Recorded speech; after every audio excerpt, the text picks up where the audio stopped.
안녕하세요. 김동석입니다. 4월 25일 아침 시작하도록 하겠습니다. 지난주 금요일날 미국 시장은 하락 마감했죠.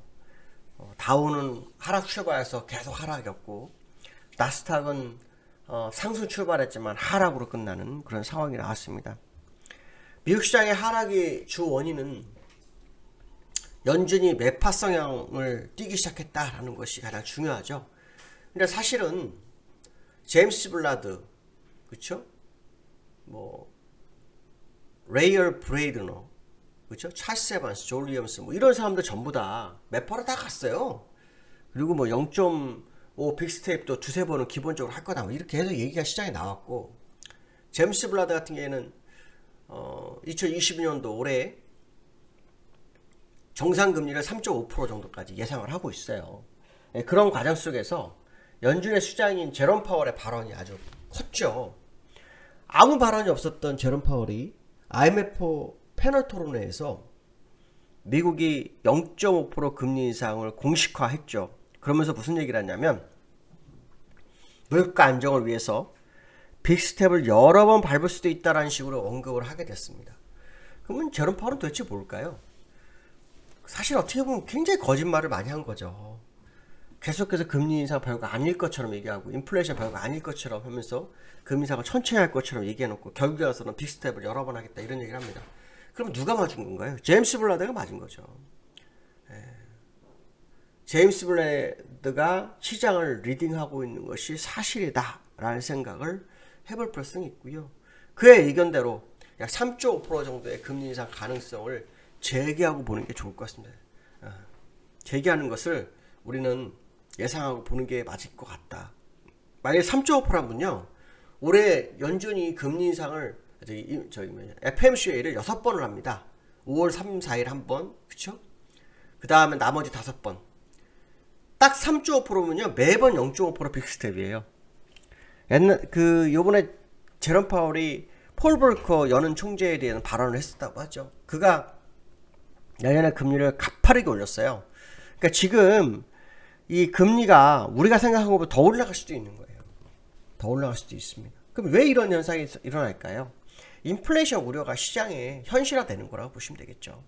인플레이션이 계속 된다가 높아지고 있으니까 주의해야 한다고 제가 아마 저는 방송에서 계속 말씀드리고 미국이 빨리 서두르는 게 나을 거다 그런 얘기 했었는데 연준은 끝까지 고집을 폈거든요. 아니다, 괜찮다, 잡을 수 있다, 우린 도구가 있다. 도구 해봐야 금리 인상 아니에요? 근데 금리 인상도 쉽지가 않아요. 제가 여러 번 말씀드렸는데 우리나라 같은 경우 벌써 4번 금리 인상했어요. 4번 금리 인상했는데 인플레이션 어떻게 더 올라갔어요. 인플레이션 터질 때는 금리 인상을 해도 같이 터집니다. 나중에 문제가 되죠. 나중에 내려오게 될 수 있어요. 근데 그 나중이라는 게 문제는 뭐냐면 경기 침체 이후에 내려올 거냐, 경기 침체 전에 내려올 거냐의 싸움이 될 겁니다. 경기 침체가 되고 상태에서 내려오지 않고 천천히 내려오게 되면 연준이 대응할 방법이 없는 거고요. 경기 침체가 되기 전에 만약에 이 인플레이션 다 내려와 버리면 경기 침체되면서 인플레이션 상관없이 금리 인상을 다시 한번 할 수도 있겠죠. 어쨌든 중요한 건 뭐냐면 시기를 놓쳤다. 그러면 지금도 0.5도 적을 수 있어요. 0.75 이렇게 하도 상관이 없다고 봐요. 0.75 정도 올리고 빠르게 일단 금리 정상 해놓고 시간을 보는 거. 그리고 다른 거를 좀 추스리는 이런 작업을 하는 게 현명할 거다. 우크라이나 이건 다 솔직히 핑계에 불과합니다. 왜냐? 그 전에 인플레이션을 벌써 다 뛰기 시작했다는 거예요. 시장의 우크라이나 러시아 사태 때문에 금리는 설마 그렇게 안 할 거다. 이런 식의 멘트도 있더라고요. 근데 그건 다 결국 연준이 시간 끌기를 하는 과정에 쓴 이유에 불과한 거지 잘못된 대응이다. 이렇게 보시면 될 것 같고 10년물 국채금리가 2.9%대로 다시 또 올라섰어요. 그래서 장단기 금리는 역전 상태를 계속 유지하는 상태다 이렇게 보시면 될 것 같고요. 기업 실적이 좀 안 좋아요. 지난번 트위터 같은 경우에도 엄청 빠졌었는데 그때도 그 가입자 수의 감소 이거였잖아요. 근데 이번에도 버라이즌 1분기 가입자 수가 36,000만 감소했다. 5.6% 하락하고 자회사 같은 경우에는 18% 하락하고 이런 상황이 돼버리고 있습니다. 기업 실적이 제가 지난번에 얘기를 했을 거예요. 인플레이션이 2분기 지나면 기업 실적 별로 좋지 않을 수 있다고. 그렇죠? 그렇기 때문에 금리 인상도 해야 한다. 그런 얘기 했었는데 지금 4분기 들어가면서 이제는 실적이 이렇게 좋은 상황이 아닙니다. 물론 전체가 나쁘진 않습니다. 좋은 기업도 있지만 좋은 기업이 나쁜 기업에 묻혀버리는 거죠. 거기에다가 인플레이션으로 인한 금리 인상에 묻혀버리고 이런 상황이 돼버려서 실제로 시장에 도움이 안 되고 있는 상황이다 이렇게 보시면 될 것 같고, 이번 주에는 구글하고 애플이 실적 발표한다고 하죠. 구글, 애플은 아마 실적이 어떨지 봐야 될 것 같습니다. 그 실적에 따라서 뭐 시장이 움직일 거다 생각하겠지만 다음 주가 FOMC라는 거죠. 이게 또 문제가 되는 거죠. 그래서 지난번에 IMF도 실적이 IBM도 실적이 굉장히 좋게 나왔지만 주가에 영향을 못 미치는 그런 상황이 있었다라고 한다면 실적은 어쩌면 무의미한 시순이 아닐까 뭐 이런 생각도 해봐야 될 것 같습니다. 미국 시장이 다우가 2.8%, 나스닥 2.5% 빠졌죠. 차트로 한번 보겠습니다. 차트로 보시면 다우 주봉입니다. 제가 예상했던 이런 식의 흐름이 올 거라고 제가 말씀드렸고, 나스닥처럼 갈 거다. 그래서 나스닥을 좀 주봉 같이 볼게요. 나스닥 벌써 내려왔죠. 그래서 이번 주에 120주선을 어떻게 이겨낼 거냐 이 싸움이겠죠. 계속 120주선까지 가다 말다 그랬잖아요. 이번에는 깨트릴 확률을 좀 열어두고 보실 확률이 높겠죠. 다우의 일봉을 보시면 60일선 딱 깨고 내려왔죠. 중요한 기준선 수평관 싸움을 했었어요. 그래서 이 일목균형에서 기준 수평관 하다가 밀려버리면 이제 이긴 지지력이 없어져요. 저항관을 싹 다 바뀌어버리기 때문에 좀 주의가 필요할 거다라는 얘기를 해드리고 싶고요. 나스닥도 마찬가지죠. 나스닥도 지금 60에서 못 넘고 그냥 흘러내리는 상황이 연출되고 있다 이렇게 보시면 될 것 같습니다. 두 번째로는 힘못 쓰는 삼성전자 어디까지 하락할까. 이 삼성전자 얘기가 좀 많더라고요. 뉴스를 보니까. 근데 증권가에서는 이렇게 얘기를 하더라고요. 최악의 상황이 온다면 삼성전자가 6만 초반까지 밀릴 수 있다. 6만 초반. 지금 10%. 6만 초반에서 마무리가 될까요? 그것도 한번 생각해 봐야 되겠죠. 저는 개인적으로 6만 초반에서 마무리는 거의 힘들 거라고 좀 보는데, 일단 증권가에서 6만 초반을 얘기를 하고 있습니다. 중요한 건 이제 시가총액이 18%로 지금 내려온 상황이거든요.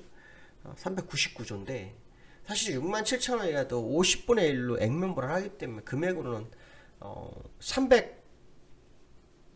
35만 원 정도 됩니다.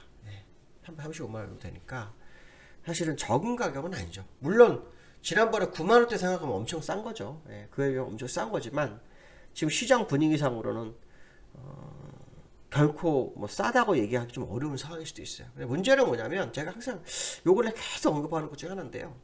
삼성전자는 수급의 변화가 오지 않으면 방법이 없다. 실적은 좋은데 수급이 안 좋아서 시장을 누르는 거거든요. 그래서 수급의 변화가 들어올 때까지는 삼성전자를 저점을 어디라고 얘기하기는 좀 어렵지 않겠나. 수급의 변화가 들어온다면 뭐 6만원 초반이든 지금이든 뭐 갈 수 있겠죠. 근데 수급의 변화가 없다 그런다면 사실은 어디가 저점이라는 얘기는 하긴 좀 어려울 수 있다. 그래서 기술적으로 먼저 접근하지 마시고 수급의 변화로 시장을 접근해보는 그런 모습도 괜찮아 보인다 이렇게 말씀드리고 싶고요.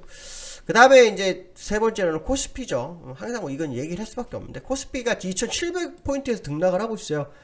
지난주 금요일날도 2690대까지 가더니 종가 슬그머니로 2704로 끝났거든요. 지금 코스피는 개파락이 지금 있어요. 개파락이 지금 있는 상황인데 이 개파락이 금요일날 있어요. 목요일날 2725가 저점이었고 고점이 2708포인트였어요. 그래서 약 20포인트 개파락이 있었는데 오늘도 개파락 출현이 굉장히 클 거라는 생각이 들거든요. 근데 개파락이 크면 이제 다시 메꾸는 그런 것도 있는데 상황을 좀 지켜봐야 될 것 같습니다. 왜냐하면 이번에 개파락은 주봉상으로 이 120주선을 깨트리는 개파락이라 조금 얘기가 달라질 수도 있거든요. 그래서 어떤 모습이 나올지는 좀 더 두고 봐야 될 것 같습니다. 그래서 제가 볼 때는 좀 시장이 여러 번 싸움을 할 수 있는 그런 상황이 연출되고 있는데 어쨌든 개파락과 갭상승이 계속 존재하면서 메웠다 또 생겼다 하고 있는데요.